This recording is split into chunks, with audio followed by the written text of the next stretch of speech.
উফ বাবা, কত দেরি হয়ে গেল, এখনো কিচ্ছু গোছানো গাছানো হলো না। কখন যে কি করবো কিচ্ছু বুঝতে পারছি না। এদিকে আবার শাড়ি, আমি তো কিছুই বুঝতে পারি না কোন শাড়ি নেব কোন শাড়ি নেব না। কৃষ্ণাটার কি গোছানো হলো, আর শিবাটা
বাড়িতে একের পর এক বিপদ লেগেই আছে, আর এই সময় তোমাকে একা কত দূরে বসে থাকতে হচ্ছে। ছোট কর্তা, আমি আমি খুব ভালো করে তোমার কষ্টটা বুঝি। দেখো, এবার ছেলেটাকে ফিরে পেলে আস্তে আস্তে তোমাকেও ফিরিয়ে আনার ব্যবস্থা করতে পারবো। অমরেন্দ্র চক্রবর্তী লোকটা যত বড়ই মাতব্বর হোক না কেন, আমার থেকে, এই পরিবারের থেকে চিরদিনের জন্য তোমাকে দূরে ঠেলে রাখতে পারবে না, কোনোদিনও না।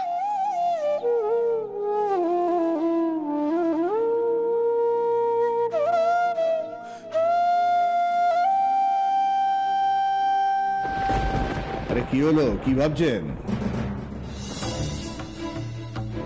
না কিছু না, ভাবছিলাম আর কি ওই শ্যামার বেনারস যাওয়া নিয়ে আপনি কি ভাবছেন? আমার ভাবনা? চিন্তা করবেন না, প্রত্যেকটা স্টেপে খুঁটি একদম সাজানো আছে। আপনি কি ভাবছেন শ্যামা চৌধুরী বেনারসে যাবে আর নিখিল চৌধুরী চুপ করে বসে থাকবে? আরে আসবে আসবে, নিখিল চৌধুরী শ্যামা চৌধুরীর সাথে ওখানে দেখা করতে আসবে, আর তাহলেই আমি আমার কাজটা শেষ করে ফেলব। তাহলে তো আপনি ব্যবস্থা করছেন, আমাকে কেন নিখিলের খোঁজ দিতে বলছেন? ওই যে বললাম, আমার তাড়া আছে। আচ্ছা অমরেন্দ্রবাবু, বেনারস নিয়ে আপনার প্ল্যানটা ঠিক কিরকম আপনি একটু বলুন তো। বেনারসের পথে ঘাটে সমস্ত জায়গায় আমার লোক থাকবে, আর তারা শ্যামা চৌধুরীর ওপর কড়া নজর রাখবে, আর নিখিল চৌধুরী এলেই স্পটে শেষ করে দেবে। ফ্যান্টাস্টিক ফ্যান্টাস্টিক প্ল্যান করেছেন কিন্তু আপনি। এবার আমার মনে হচ্ছে আপনাকে কেউ ঠেকাতে পারবে না। Yes yes mister Chowdhury, now my turn. এবার বাঁচি আমার। বেনারসের গঙ্গার জল ওই নিখিল চৌধুরীর রক্তে লাল হয়ে যাবে, আর তাতেই আমার বুকের ভেতরে চিতাটা নিভবে, আর আমার মেয়ের আত্মাটা শান্তি পাবে। মা, মা তোমার গোছগাছ হলো সব? আরে আমার গোছগাছ ছাড়, তোর গোছগাছ হলো? যা গিয়ে আগে গোছগাছ করে নে, যা যা যা। অনিরুদ্ধ সব করে দিচ্ছে, আর ও আমাকে বলেছে গান ছাড়া যেন অন্য কোনো বিষয়ে আমি মাথা না ঘামাই, ও সব সামলে নেবে। অনিরুদ্ধ তো বরাবরই দায়িত্ববান ছেলে রে, তা ও যখন বললো তোকে রেওয়াজ করতে বসতে, তুই কেন চলে এলি? যা না মাগে একটু রেওয়াজ করে নে না। হবে হয় নাকি বলো তো, সারাদিন তো রেওয়াজই করে চলেছি, এতদিন পর বেনারসে যাব, আমার আর রেওয়াজে মন টেকে? দেখেছিস? ও বাবা, দিদিভাই দেখছি খুব আনন্দ।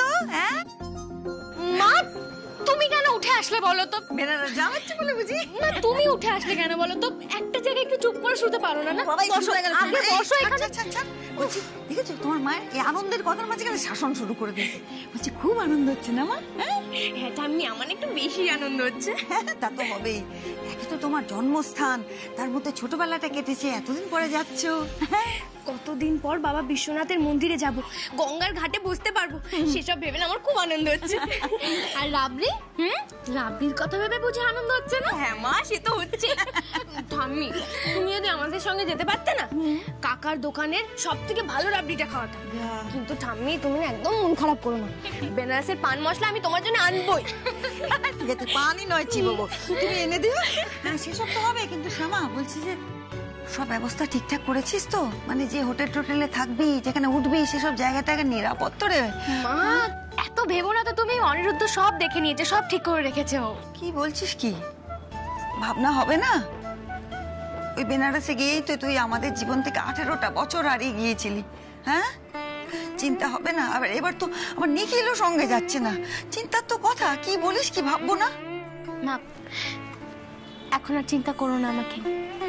দেখো মা, সেদিনের শ্যামা আর আজকের শ্যামা কি এক হলো? এক না মা। সেদিনের শ্যামা কে বন্ধু কে শত্রু সেটা চিনতে পারতো না, কিন্তু আজ দেখো, আজ আমি চিনতে পারি।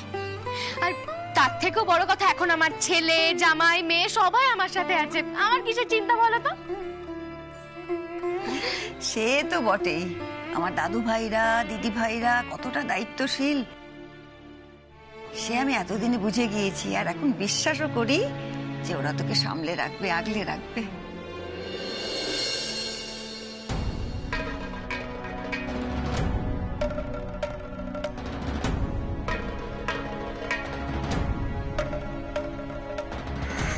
আর যদি ছোটকা এখানে থাকতো তাহলে তো এই সমস্যা থেকে বেরোনোরই চেষ্টা করতো। আমরাও সেটাই করব, আমরা চেষ্টা করে যাব এই ক্ষতিটা পূরণ করার। সেটা সম্ভব নয় ডুডু।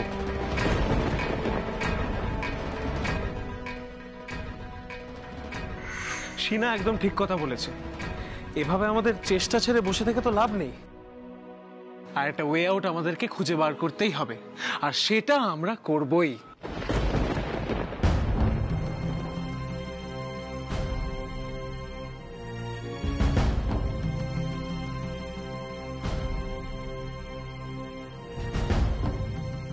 ডোডো দেখছি একদম সাইলেন্ট ল্যাড হয়ে গেছে। এই সুইসাইডের ড্রামাটা বড্ড দেখছি এফেক্ট পড়েছে বাড়ির লোকজনদের ওপর। এইটার মোড়টা ঘোরাতে হবে।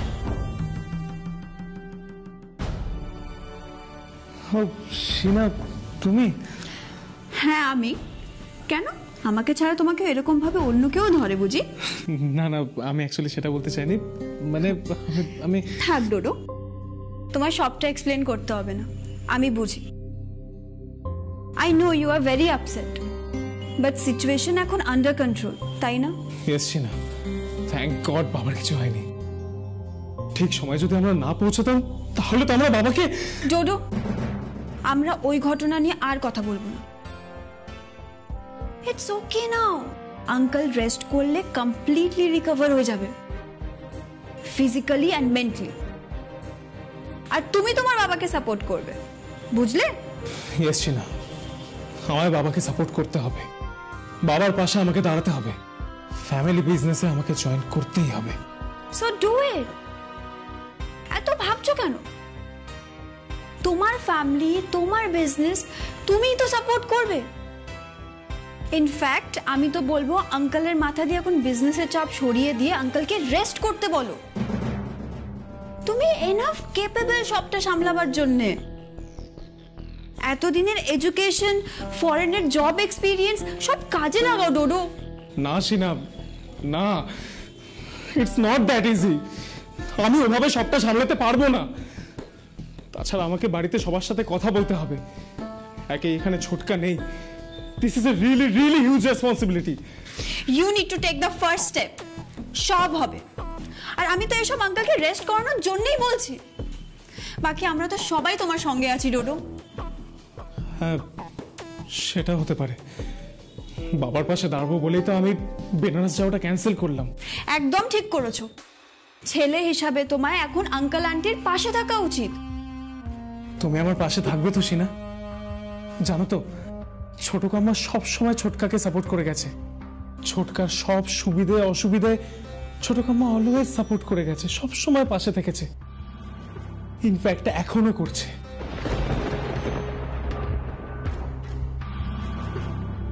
আমি চাই তুমি আমায় ওইভাবেই সাপোর্ট করো। এইবারে সবকিছুতে শ্যামা চৌধুরী ঢুকে পড়ে। ডিসকাস্টিং। আনন্দবাবু, আই ক্যান আন্ডারস্ট্যান্ড। আমি আপনার সঙ্গে আছি, একদম চিন্তা করবেন না, আমি আপনার সঙ্গে আছি। তবে হ্যাঁ, একটা বিষয় একটু মানে আমাদের মাথায় রাখতে হবে। ওই মেয়েটা সিঞ্জিনি, মানে আমার বর্দার ছেলের হবু স্ত্রী, ও কিন্তু সাংঘাতিক মেয়ে আমার মনে হচ্ছে। মানে ওর উপর একটু নজর রাখা দরকার। ও খেলা যখন তখন ঘুরিয়ে দিতে পারে, তাই সেই জন্যই বলছিলাম আর কি। ঠিক আছে, আমি এখন আসি, আবার দেখা হবে। বাই।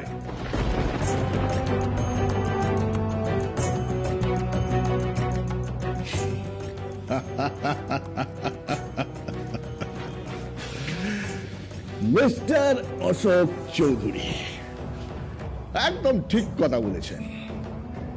সিঞ্জিনি মেয়েটা একদম পাক্কা খেলোয়াড় আছে। আরে সেই জন্যই তো আমার দলে খেলছে। সো অশোক চৌধুরী, তোমাকে আর আমার প্রয়োজন নেই। আর তোমার খেলা শেষ করার জন্য এই ভিডিওটাই যথেষ্ট।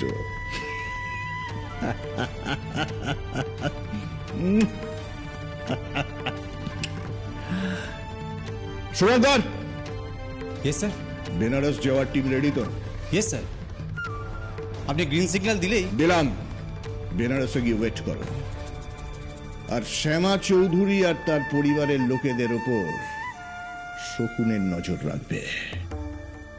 আর নিখিল চৌধুরীকে যদি পাও, জাস্ট স্পটেই শুট করে দেবে। যাও। Okay sir. শ্যামা চৌধুরী, তোমার নিখিল তো এবার শেষ। এবার বেনারসে তোমার সাথে আমার লড়াই হবে।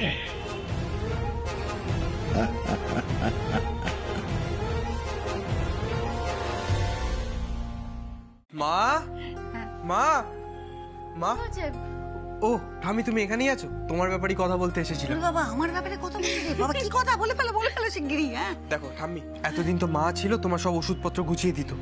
আর এই কদিন আমরা থাকবো না। আর বড় জেঠুর শরীরটাও এখন ভালো নয়। বড় মা কতটা সময় দিতে পারবে তা তো জানি না।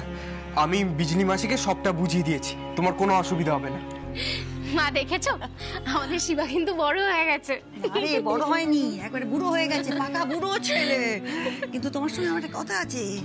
তুমি এটা কি বললে গো? হ্যাঁ মানে তুমি যে বললে যে বিজলি মাসিকে বুঝিয়ে দিয়েছি, তার মানে তোমার ঠাম্মি একবার তুত্তুরি বুড়ি হয়ে গেছে, যে ওষুধ খাওয়ার কথাটা মনে রাখতে পারবে না।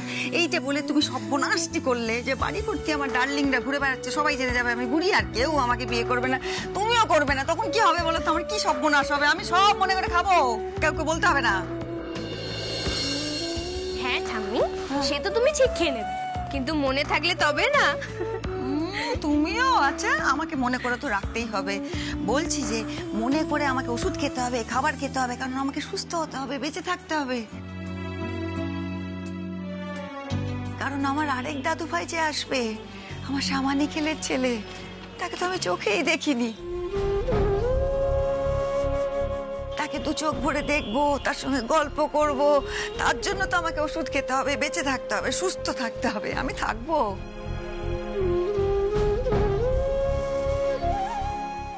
মা, তাকে নিয়েও কি আমার চিন্তা শেষ আছে বলো তো? সে কোথায় বড় হয়েছে, কিভাবে বড় হয়েছে, কেমন হয়েছে, আমি তো কিছুই জানি না। বলো। চিন্তা করিস না শ্যামা, সে যেখানেই বড় হোক, যেভাবেই বড় হোক, ভালো তাকে হতেই হবে। সে যে আমার শ্যামা নিখিলের ছেলে। আর যার শরীরে শ্যামা নিখিলের রক্ত বইছে, সে তো ভালো না হয়ে পারে না।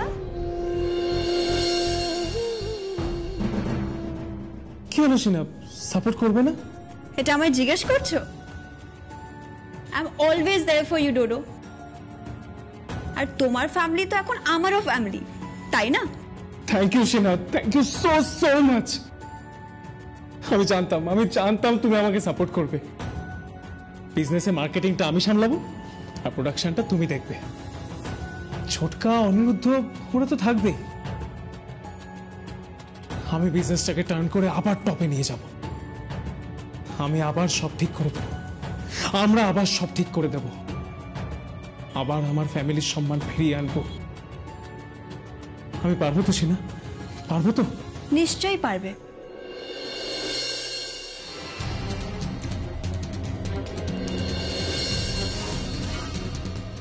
আমায় পারতে হবে।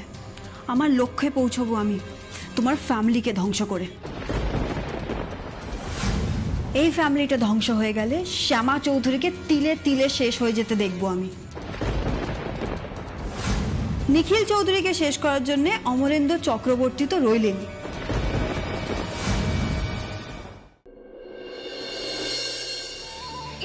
শিবা, তোমার জামা কাপড় গোছগাছ করা হয়ে গেছে? হ্যাঁ, শুরু করেছিলাম, কিন্তু গোছাতে পারিসনি, তাই তো? মা দেখেছো কেমন লজ্জা পাচ্ছে? আমার নাকি ওষুধপত্র মনে করে দিচ্ছে। যাকে শোনো, আমি আমার ব্যাগটা গুছিয়ে তারপর তোকে গিয়ে সব গুছিয়ে দিয়ে আসছি, কেমন? না না মা, অনিরুদ্ধ তো আমার সব জামা কাপড় গুছিয়ে দিয়েছে, আমি বরং শিবার জামা কাপড়টা গুছিয়ে দিই। শিবা চল, যা বোনের সাথে যা। যাও। হ্যাঁ রে শ্যামা, আমাদের নাচ জামাইটি কিন্তু বেশ কাজের ছেলে, তাই না? তা যা বলেছো মা, কৃষ্ণাকে নিয়ে আর আমার কোনো চিন্তা নেই। এবার শুধু মুন্নির জন্য ঠিক এইরকম একটা রাজপুত্র খুঁজে পেলেই ব্যাস আমার শান্তি। ব্যাস, এই শান্তি তোমার পেতে হয়ে গেছে। সে মেয়ে তো একবারে তাণ্ডব করে, তার জন্য কোন মহাপুরুষ আছে যে সামলাবে? দেখ বেনারস যদি মা, তুমি মুন্নিকে এরকম বলো না, ও তো খুব ভালো মেয়ে। ভালোই তো। ও মা, শোনো না, একবার এখানে এসে বসো না, একটা জরুরি কথা আছে। শোনো না, বসো এখানে। বল বল বল। বলছি, বেনারস থেকে ফিরে হয়তো আমি আবার মঞ্চে গান গাইতে পারি। মা, তুমি অনুমতি দেবে তো? ওই দেখো কি যে বলে না মেয়েটা। হ্যাঁ, অনুমতি দেব না কেন? তোর গান তো আমাদের পরিবারের সম্পদ, আমাদের অহংকার। আর আমি তো চাই যে তুই আবার গান গা। আর সেই মানুষটাও তো চাইতেন, তোদের বাবা, চিরকাল চেয়েছেন তুই গান কর। আসলে কি জানো তো মা, আমি জানি ডোডো, সিঞ্জিনি, অনিরুদ্ধ এরা এরা সবাই ব্যবসার দিকটা সামলে নিতে পারবে, কিন্তু তারপরেও অর্থের জোগানটা তো দরকার বলো। আমি যদি কয়েকটা গানের শো করে নিই তাহলে অনেকটা টাকা জোগাড় হয়ে যাবে। সেই টাকারও তো দরকার, সে কথাই বা অস্বীকার করি কি করে। কিন্তু দেখ, সংসারের এই দুর্দিনে আবার সেই নিজের কাঁধে জোয়াল তুলে নিচ্ছিস তো। ঠিক আছে, তোর যদি এটাই ভালো মনে হয় এটাই কর, আমার পূর্ণ সমর্থন রইল। ব্যাস মা, এই যে তুমি এইটুকু বলে দিলে না, এতেই আমার শান্তি, আর কিচ্ছু চাই না। হ্যাঁ রে, বাবা বিশ্বনাথের কাছে প্রার্থনা করি যে তার দরবার থেকে আগেরবার যেমন তোকে ফিরে পেয়েছিলাম, এবার যেন আমার দাদু ভাইটিকে ফিরে পাই। আর আর আমার নিখিলটা রে, কোন বিদেশ বিভুঁয়ে পড়ে আছে একা একা, সমস্ত বাধা বিপদ কাটিয়ে যেন ঘরের ছেলেটা ঘরে ফিরে আসে, এই প্রার্থনা। মা, মা জানো তো আমিও মানত করেছি, ছোট কর্তার সব বিপদ যদি কেটে যায় তাহলে বেনারসের মন্দিরে আমিও কাঙাল ভোজন করাবো। দেখেছিস, মনের কথাটি বলে দিস তুই, এই জন্য এই মেয়েটাকে আমি এত ভালোবাসি, এত স্নেহ করি।